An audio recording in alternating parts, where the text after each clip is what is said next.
एक बार चित्तौड़ की रानी झालीबाई संत रविदास जी की महिमा सुनकर उनके दर्शनों के लिए काशी आई। रानी जानती थी कि काशी देवताओं की नगरी के साथ साथ ठग पंडितों की भी नगरी है। वे अपने साथ सोने की मोहरें, धन, वस्त्र आदि लेकर अपने सेवकों के साथ जब काशी पहुंची तो वहां उसकी मुलाकात उच्च कोटि के पंडितों से हुई, जिन्होंने रानी को अपनी धर्मशाला में विश्राम करने का सुझाव देते हुए कहा, हे रानी, ये धर्मशाला चित्तौड़ के राजाओं के लिए है। कई वर्षों से आपके दादा परदादा भी यहीं आकर रुका करते थे। पर रानी ने उनकी बात न मानी और उसने संत रविदास जी के डेरे में जाने की इच्छा प्रकट की। यह सुनकर पंडित बहुत परेशान होकर बोले, रानी, आप क्या कह रही हैं? रविदास तो शूद्र जाति का है, जो जूते बनाने का काम करता है। उस नीच के घर जाकर क्यों अपना धर्म भ्रष्ट कर रही हो? असल में संत रविदास जी उच्च कोटि के प्रभु भक्त थे। उनकी महिमा दूर दूर तक फैली थी। उन्हें हर मनुष्य में परमात्मा की एक ज्योत दिखाई देती थी। ऊंच नीच जात पात उनसे कोसों दूर थी। सभी को एक प्रभु के संतान समझकर वे सभी से प्रेम करते थे। इसलिए पंडित उनसे बहुत ईर्ष्या करते थे। रविदास जी के मंदिर में हर धर्म के लोग ढेरों भेंटे लेकर उनके दर्शन करने आया करते।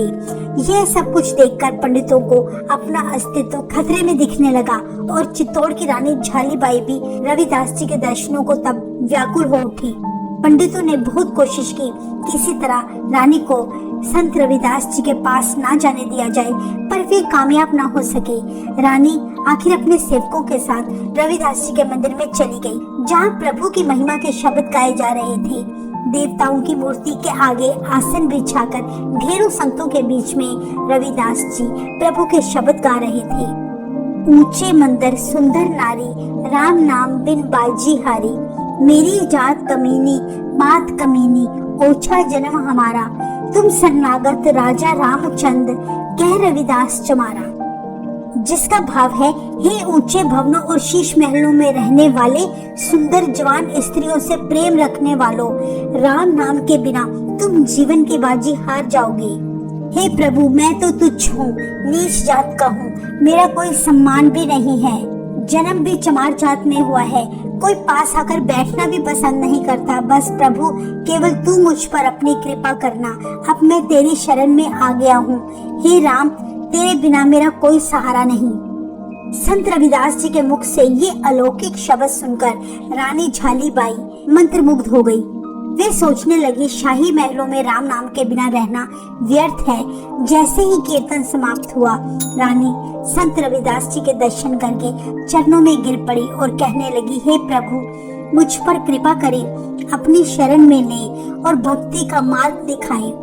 अभी तक मैंने जितना जीवन बिताया वह व्यर्थ था। कृपा करके मुझे अपनी चेली बनाएं। इस तरह रानी रविदास जी के आगे प्रार्थना करने लगी। रानी की अरदास परवान हो गई। संत जी ने उन्हें अपनी चेली बना लिया। रानी जितना भी धन, सोना, भेंटे आदि लाई थी, वे सब कुछ संत जी के चरणों में रखकर माथा टेका। रानी की आत्मा शांत हो गई। वे राम नाम जपने लगी। रानी की आवाज इतनी मधुर थी, जब वे शब्द गाती तो सभी पशु पक्षी उसे सुनने में मस्त हो जाते। राम नाम की भक्ति ने सचमुच चित्तौड़ की रानी को दीवाना बना दिया था। दूसरी तरफ सारे काशी में चर्चा होने लगी कि चित्तौड़गढ़ के राणा सांगा की रानी झालीबाई रविदास जी की चेली बन गई है। सभी पंडित संत रविदास जी से और अधिक चल भुन गए। हरि भक्ति में रानी इतनी दीवानी हो गई, उसने सादा वेश धारण कर लिया। काशी में रहते हुए रानी ने गंगा स्नान किया, सभी मंदिरों के दर्शन भी किए, पर संत रविदास जी के स्थान के अलावा और कहीं श्रद्धा न प्रकट की। कुछ समय बाद जब रानी वापस चित्तौड़ पहुंची, उसने महल का एक हिस्सा सत्संग भवन बना दिया। हर रोज वहाँ हरि का सत्संग होने लगा। कहते हैं काशी के लालची पंडितों को बहुत सदमा पहुंचा कि रानी जो धन पदार्थ अपने साथ लाई थी, वे सब उन्हें न मिलके बल्कि संत रविदास जी को अर्पित किए गए। काशी के वे पंडित तब चित्तौड़ के राजा के पास आए। उन्होंने राजा से शिकायत की, हमारे साथ बहुत बुरा हुआ है। राजे तो धर्म और प्रजा के रक्षक होते हैं। धर्म की मर्यादा को अगर राजे ही तोड़ने लगे तो धर्म कैसे बच पाएगा? हिंदू संस्कृति का सिर्फ नाश ही हो जाएगा। राजा ने पूछा, आप क्या कहना चाहते हैं?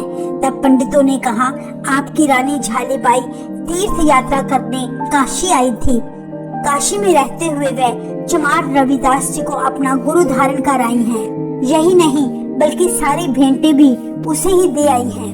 बहुत दुर्भाग्य की बात है कि रानी ने पुरानी परंपरा को भंग किया है और दूसरी ओर देखें तो ऊंची कुल की राजकुमारी और चित्तौड़गढ़ की पटरानी होकर एक चमार को गुरु धारण कर लिया। रानी ने तो धर्म के साथ धोखा किया है। आज तक ऐसी गुस्ताखी कभी नहीं हुई, इसलिए रानी को पश्चाताप करना होगा, नहीं तो देवताओं का उन्हें श्राप लगेगा। असल में हम आपको बताना चाहेंगे कि रानी झाली ने अपने पति को संत रविदास जी के बारे में अभी कुछ भी नहीं बताया था, इसलिए पंडितों के मुख से ऐसी बातें सुनकर राजा क्रोधित हो गया। उसी पल दीवार से उठ के वह रानी के पास पहुंचा।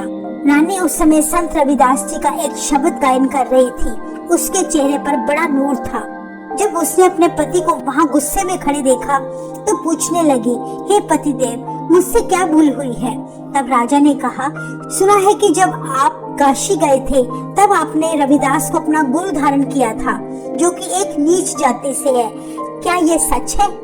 रानी ने बताया, स्वामी, जो आपने सुना है वे सब सच है। मैं संत रविदास जी की चेली हूँ। वे इस समय बहुत उच्च कोटि के प्रभु भगत हैं। उनका यशगान सारे लोग कर रहे हैं। तब राजा ने कहा, ये अच्छा नहीं हुआ। रानी ने कहा, इसमें क्या बुराई है? तब राजा बोला, चाहे वे प्रभु के कितने भी बड़े भगत हैं, पर है तो शूद्र ही। तुम्हें अब हर हाल में इसका प्रायश्चित करना होगा। काशी के पंडित भी ऐसा ही बोल रहे हैं। तब रानी ने कहा, मैंने कोई अपराध नहीं किया तो प्रायश्चित क्यों करूं? ये पंडित लालची और झूठे हैं। असल में इनको दान चाहिए। जबकि संत रविदास जी प्रभु के सच्चे और प्रिय भगत हैं। उनकी अरदास प्रभु के दर पर कबूल होती है। रानी ने कहा, ये पंडित आपका ध्यान भटकाकर केवल ठगने के उद्देश्य से यहाँ आए हैं। अगर आप उन्हें खूब सारा धन दे देंगे तो वे शांत होकर चले जाएंगे। वे केवल धन के लालची हैं। मैं अपने गुरु की निंदा कभी नहीं सुन सकती। आप जाकर पंडितों से कहें कि वे पंडित सारे शहर में जाकर ढिंढोरा पिटवा दें कि रानी संत रविदास जी की चेली है। इतिहास में दर्ज है। ये सारी बातें रानी ने बहुत जोश में कही, जिससे उसका सारा शरीर कांपने लगा। अपनी पत्नी की सच्ची भक्ति देखकर राणा चुप हो गया और उसका गुस्सा भी शांत हो गया। दूसरी यह बात भी थी कि राणा अपनी रानी को बहुत प्यार करता था। वे रानी का विरोध नहीं करना चाहता था। तब राजा और रानी पंडित के पास गए और उन्हें कहा, पंडित जी, आपके नाराज होने की असली वजह यही है ना कि आपको दान ना मिलकर संत रविदास जी को मिल गया। आप चिंता न करें, आपको धन पदार्थ ही चाहिए ना, ये सब आपको मिल जाएगा। पर एक बात सच बताएं कि रविदास जी प्रभु के बहुत बड़े भक्त हैं। वे किसी के साथ ईर्ष्या भेदभाव नहीं करते। तब पंडितों ने कहा, आपकी कही सभी बातें सत्य हैं और उनकी महिमा दूर दूर तक फैल रही है। हम इस बात से अच्छी तरह वाकिफ हैं। आप गुरु चाहे किसी को भी धारण करें, हमें इसमें कोई आपत्ति नहीं। दान लेना हमारा अधिकार है। इस प्रकार राजा ने उन्हें सोने की मोहरें, धन, वस्त्र आदि देकर वहां से खुशी खुशी विदा किया। रानी ने अपने पति को संत रविदास जी की तब महिमा सुनाई। संत जी के जीवन की वो साखियां सुनाई जो वे काशी से सुनकर आई थी। राजा संत रविदास जी के जीवन से बहुत प्रभावित हुआ। वे भी उनका श्रद्धालु बन गया। इतिहास में दर्ज है, तब उन्होंने संत रविदास जी को चित्तौड़ अपने महल में भोज पर न्योता दिया। कहते हैं संत जी उनका आमंत्रण स्वीकार करके चित्तौड़ आ पहुँचे। इस अवसर पर राजा रानी ने चित्तौड़ के संतों, पंडितों और विद्वानों को भी बुलाया।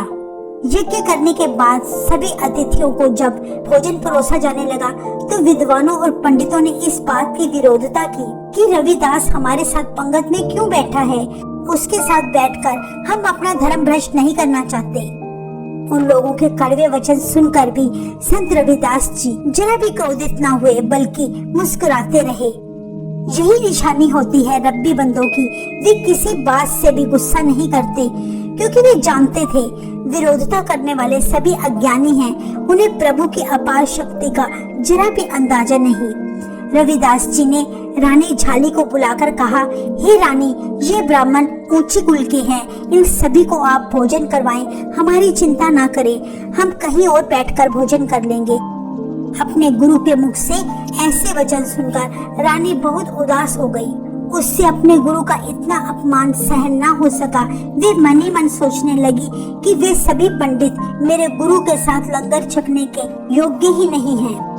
गुस्से में आकर रानी उन अतिथियों को कुछ कहने ही लगी कि अंतर्यामी रविदास जी ने रानी को समझाया, जिसके बाद रानी और राजा ने उन पंडितों को शांत कराकर भोजन करवाया और संत जी को एक अलग स्थान में बिठा दिया।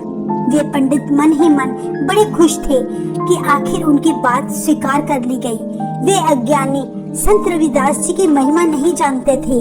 वे संत जी को पंगत से उठाने वाली बात तो कह बैठे थे, पर जब उन्होंने उसी भगवान का उसी पल एक करिश्मा देखा तो वे बुरी तरह से डर गए। उन्होंने देखा कि पंगत में बैठे हर पंडित के साथ संत रविदास जी बैठे दिखाई दे रहे थे।